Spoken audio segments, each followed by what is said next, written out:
नमस्ते एंड जय हिंद। सुपरमार्केट के रैक से आपके खाने की टेबल तक जो चिकन पहुंचता है या फिर जो मीट पहुंचता है, क्या वो आपके लिए वाकई में फायदेमंद है? जो फायदे हमको मीट के गिनाए जा रहे हैं, क्या उसमें वाकई में उतना प्रोटीन है? क्या वो आपकी सेहत को उतना ही लाभ पहुंचा रहा है? क्या चिकन खाना आपकी सेहत के लिए अच्छा हो सकता है या फिर मीट खाना आपके लिए सेहत के लिए अच्छा हो सकता है? ये दुनिया दो धड़ों में हमेशा बटी हुई दिखाई देती है। एक लोग हैं जो मीट खाने को सही ठहराते हैं और दूसरे वो लोग हैं जो वेजिटेरियन बनने के लिए आपको हमेशा प्रेरित करते रहते हैं। यहाँ पे हमारा उद्देश्य बिल्कुल ये नहीं है कि आप वेज खाएं या आप नॉन वेज खाएं, आप मीट खाएं या आप फल फ्रूट खाएं, पर आपको सच्चाई से रूबरू कराना हमारा काम है। आज इसी के बारे में आपसे बात करूंगा।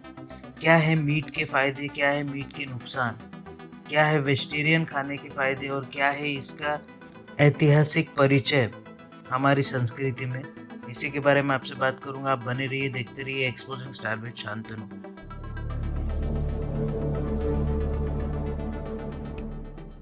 चिकन, जो लोग मीट खाते होंगे उनको ये वीडियो देखकर शायद ऐसा लगे कि उनके मुंह में पानी आ जाएगा। जो लोग मीट खाने वाले होंगे उनको ये वीडियो के क्लिप्स देखकर मुंह में अभी से पानी आने लग गया होगा। जो भी लोग नॉन वेजिटेरियन खाते हैं उनको आप कुछ भी बोलिए, उनको वो चीज़ जल्दी समझ में नहीं आती। पर एक चीज़ मैं आपको ज़रूर कहना चाहूँगा कि हाल ही में कुछ सब स्टडीज़ सामने आ रही है जिससे पता चल रहा है कि मीट खाने से आपके अंदर में नेगेटिव एनर्जी का संचार होता है। एक वीडियो आपको दिखाना चाहूँगा, वो वीडियो आप पहले देखिए।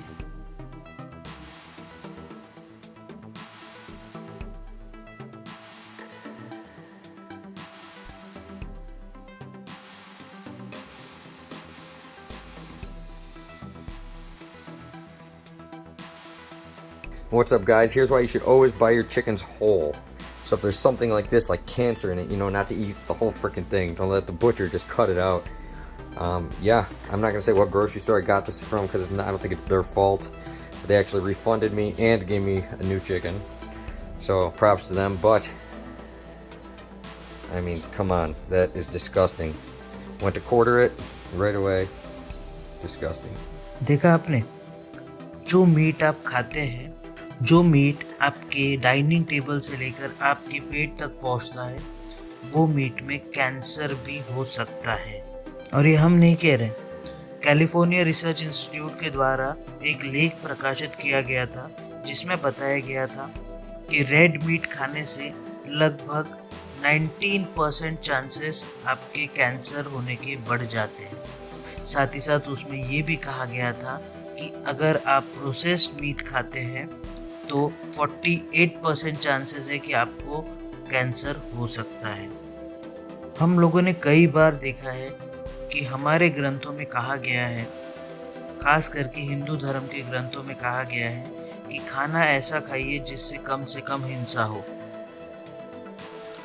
क्योंकि हम लोग जो खाना खाते हैं वही आचरण हमारे बिहेवियर में भी होता है। तो क्या मीट खाना सही है?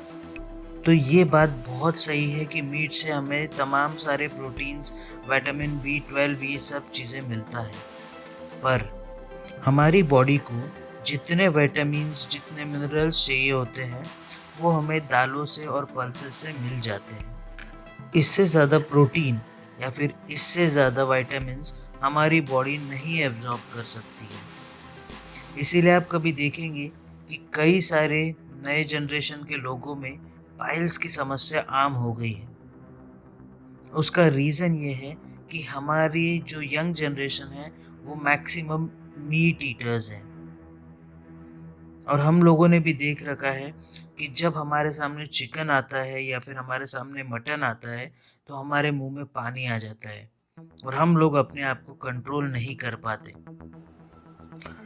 पर एक शोध के दौरान ये पता चला है कि नॉनवेज अगर सही से प्रोसेस नहीं किया जाए, नॉनवेज अगर बहुत दिनों से उसकी शेल्फ लाइफ में पड़ा हुआ है तो वो नॉनवेज के अंदर में जहर फैलने लगता है। आपको एक साधारण एग्जाम्पल से समझाते हैं। आप खुद सोचिए कि जब कोई डेड बॉडी होती है 2-3 दिन में वो डिकम्पोज होने लगती है और मरने के बाद में बॉडी का पोस्टमार्टम जब होता है, अगर किसी अननेचुरल कॉज से उसकी डेथ होती है, अगर उसका पोस्टमार्टम होता है तो उसके अंदर की सारी बीमारियां, सारी जड़, सब चीज़ें हमको पता चल जाती है उसके विसरा सैंपल से। अब यही कुछ चीज़ें होती है जो एनिमल्स में होती है। उनको क्या बीमारियां हैं, उनको क्या बीमारियां थी, क्या नहीं था, ये हम लोग बता नहीं सकते हैं क्योंकि हम लोग उनका पोस्टमार्टम नहीं करते हैं। हम लोग जाते हैं बुचर खाने में, वहाँ से हम लोग 2 किलो मीट, 3 किलो मीट खरीद के लेके आते हैं। हमारे घर में उसको साफ कर कर पका कर खा लेते हैं। पर क्या हमारी जो इंटेस्टाइन है वो मीट पचाने के लिए सही है? तो इसका जवाब है नहीं। क्योंकि हमारे जो पूर्वज थे, बंदर या होमो सेपियंस, वो सब लोग शुरुआती टाइम में सिर्फ फल फ्रूट पे जिंदा रहते थे। उसके बाद में धरती का तापमान अचानक से बहुत ज़्यादा बढ़ने लगा, जिस वजह से सारी वेजिटेशन ख़त्म हो गई। अब पेट भरने के लिए इंसान को कुछ तो करना था, तो उन्होंने सहारा लिया जानवरों को मारकर, और तब शुरुआत हुई इंसानों के अंदर में मीट खाने की। और ये प्रथा आज तक चलती आ रही है। कभी आपने अगर ह्यूमन एनाटॉमी पढ़ी होगी तो उसमें आपने देखा होगा कि हमारी जो इंटेस्टाइन है वो एकदम उलझी हुई है। मतलब उसमें सी नूडल्स की प्रकार की आकृतियाँ दिखाई देती हैं और बहुत बारीक सी होती हैं। उसका रीज़न ये है कि हमारे स्टमक में जो एसिड होता है वो एसिड 20% लेस होता है जितने भी मांस खाने वाले जानवर हैं उनसे। और अगर हम लोग मीट खाते हैं तो हमारी बॉडी को एक्स्ट्रा एफर्ट्स करने पड़ते हैं उस मीट को प्रोसेस करने में। हम लोग इतने जल्दी खाना प्रोसेस नहीं कर पाते, इसीलिए हमारा जो इंटेस्टाइन है वो बहुत ज़्यादा कॉम्प्लेक्स है। धीरे धीरे कर कर खाना उसमें से पास होते रहता है और जो वेस्ट होता है वो निकल जाता है। अब कोई लोग बोलेंगे कि ये तो वेजिटेरियन प्रमोट करने की बात होगी।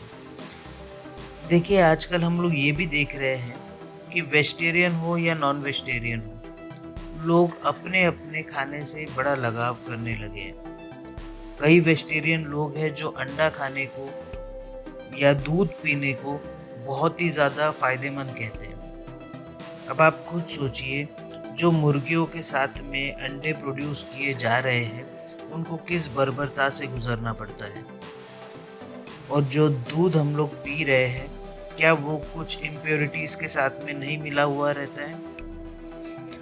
कुछ लोग अंडे को वेजिटेरियन के कैटेगरी में डालना चाह रहे हैं और कुछ लोग अंडे को नॉन वेजिटेरियन की कैटेगरी में डालना चाह रहे हैं। पर असलियत में अंडा, दूध, दही, पनीर, ये सब चीज़ें लैक्टो वेजिटेरियन है।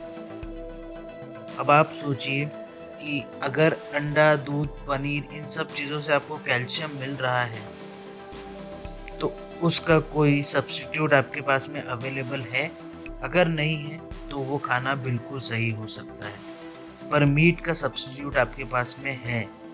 पर फिर भी अगर आप किसी बेजुबान जानवर को मारकर अपने पेट की भूख शांत करना भी चाहते हो तो इसमें कोई किसी को आपत्ति नहीं होती है। लेकिन अगर वो आपकी हेल्थ के साथ में कॉम्प्रोमाइज़ कर रहा है तो शायद एक पल आपको रुक के सोचना पड़ेगा कि क्या आप जो खा रहे हैं वो आपके लिए सही है या नहीं। अब आप सोचिए, क्या आप वेजिटेरियन हैं, क्या आप नॉन वेजिटेरियन हैं, या फिर आप वीगन हैं। वीगन एक बहुत नया कंसेप्ट आया है, वीडियो लंबी हो जाएगी नहीं तो उसको भी डिस्कस किया रहता मैंने। बट आप क्या सोचते हैं इस बारे में? क्योंकि तमाम स्टडीज़ की लिंक मैंने डिस्क्रिप्शन में दे रखी है, आप वहाँ से चेकआउट कर सकते हैं। पर हमारा उद्देश्य सिर्फ और सिर्फ आपकी हेल्थ अच्छी रखना है, ना कि यहाँ पे वेजिटेरियन या नॉन वेजिटेरियन को प्रमोट या डिमोट करने की कोशिश। आशा करता हूँ जो मैं आपसे कहना चाह रहा था, जो बोलना चाह रहा था, वो सही से आप तक पहुँचा होगा। अगर मेरे पास में और भी कोई टॉपिक आता है तो उसके ऊपर मैं एक वीडियो बना दूंगा। तब तक के लिए आप बने रहिए, देखते रहिए एक्सपोजिंग स्टार विद शांतनु। जय हिंद।